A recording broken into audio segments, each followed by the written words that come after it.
ఏదైతే మీరు ఈరోజు మీటింగ్ పెట్టారో, ఏదైతే బీఆర్ఎస్ నేతలు ఆరోపించింది 3 కోట్లు ఏదైతే ఉన్నారో, అది నిజమేనా అంటారా? నిజమైతే మేము ఇక్కడికి వచ్చేవాళ్ళం కాదండి. ఎందుకంటే అది అబద్ధం. అది అబద్ధం అని చెప్పడానికే మేము మీ ముందుకొచ్చాము. ఎందుకంటే మాకు మీ ద్వారా న్యాయం జరుగుతుందండి. ప్రభుత్వానికి మా మెసేజ్ వెళ్తుందనే ఉద్దేశ్యంతో మేము ఇక్కడికొచ్చాము. 3,00,00,000 పెట్టేంత స్తోమత మా ఎవరికీ లేదండి. మేము పైసా పైసా కూడబెట్టి మేము పిల్లల్ని చదివించాము. అంతేగాని అలా వాళ్ళేంటంటే ఎన్నో సాక్రిఫైసెస్ చేసి ఈ ర్యాంక్ సాధించారండి. ఊరికే రాలేదు. ఎన్నో సంవత్సరాల తరబడి రూమ్‌లో కూర్చొని అన్నిటిని త్యాగాలు చేస్తే వచ్చిన ఉద్యోగాలివి. సో, దీనికి మీరు న్యాయం చేయాలని మా కోరిక. ఏదైతే మొన్న కోర్టు ఇచ్చిన తీర్పు ఏదైతే ఉందో రివాల్యూషన్ గాని, అంటే మీకు కోర్టు మీద నమ్మకం ఉందా? లేదంటే టీజీపీఎస్సీ మీద నమ్మకం ఉందా? లేకపోతే ఇలా ఆరోపణలు చేయడానికి కూడా మొత్తం సినారియోకి కారణం ఏమంటారు? చూడండి, మా కోర్ట్ మీద చాలా నమ్మకం ఉందండి. ఇప్పటికి గూడా మాకు న్యాయం జరుగుతుందనే మేము ఆశిస్తున్నాము. రైట్? మేము న్యాయ వ్యవస్థని రెస్పెక్ట్ చేస్తాము. We have a huge respect towards that.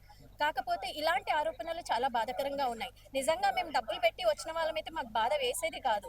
మేము కష్టపడి ర్యాంక్ సాధించి ఎన్నో సాక్రిఫైసెస్ వాడు చేశాడండి. వాడు సొసైటీకి సేవ చేయాలి అనే ఉద్దేశ్యంతోనే వచ్చాడు గానీ, ఇంకా వేరే ఉద్దేశ్యం ఏమీ లేదు. అంతే. అంటే ఆరోపణలు చేసి అంటే ఎందుకు ఆరోపణలు చేశారంటారు? ఆరోపణలు చేయడానికి కారణం అంటే ఆరోపణలు చేసేవారిని మీరేం చెప్తారు? ఆరోపణలు చేయడం ఎందుకు అంటే అండి, ర్యాంక్ రాని పిల్లల్ని అడ్డంగా పెట్టుకొని ర్యాంక్ వచ్చిన పిల్లల్ని తొక్కేసేయాలి అని మాత్రం చూస్తున్నారు. దీనివల్ల ఇద్దరు పిల్లలు నష్టపోతున్నారు. ర్యాంక్ వచ్చిన పిల్లలు నష్టపోతున్నారు, ర్యాంక్ రాని పిల్లలు నష్టపోతున్నారు. దీనివల్ల లాభం ఎవరికి జరుగుతుందనేది ఒక్కసారి ఆలోచిస్తే మనందరికీ న్యాయం జరుగుతుందని నేను ఆశిస్తున్నాను. వాళ్ళేంటంటే పొలిటికల్ ఇష్యూస్ ఉంటాయి. వాళ్ళ చైర్ కోసము వాళ్ళు కొట్లాడుతుండొచ్చు. కానీ నేను కోరేది వారిని ఒకటేనండి, అందరికీ పిల్లలున్నారు. పిల్లలతో మాత్రం మనం ఆట ఆడడం అనేది కరెక్ట్ కాదు. ఎందుకంటే వాళ్ళు ఎదిగే వయసు.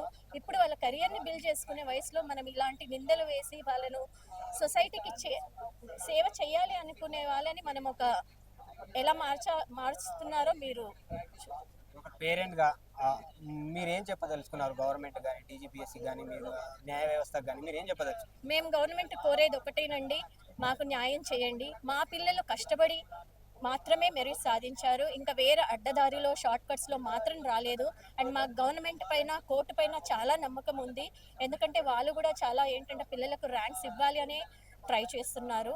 అండ్ ఎక్కడ కూడా అవకతవకలు మాత్రం జరగలేదండి. మీరు ఆరోపణలు ఏవైతే చేస్తున్నారో అవి ప్రూవ్ చేయాలి ఫస్ట్. చెయ్యకుండా నోటికొచ్చింది వాగడం అనేది మాత్రం కరెక్ట్ కాదు అని అంటున్నాను. Subscribe us and press the bell icon for more interesting updates.